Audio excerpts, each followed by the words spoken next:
अशी अनोळखी व्यक्ती आमच्याकडे या देव दरबारात उपस्थित झाली. एवढंच नव्हे तर आश्चर्य निर्माण झाल्याच्या मनाशी कारण काय असेल?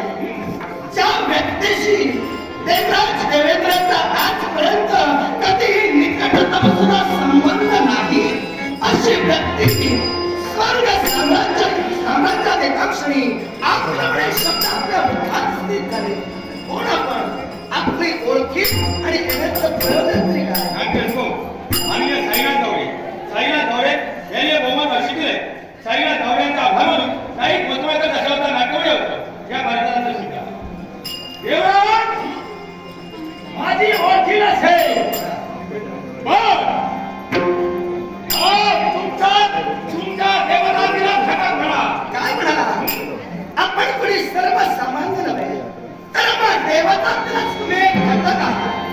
तुम्हाला खरं सांगू, या विश्वाच्या पाठीवर हजार मला नेत्र आहे.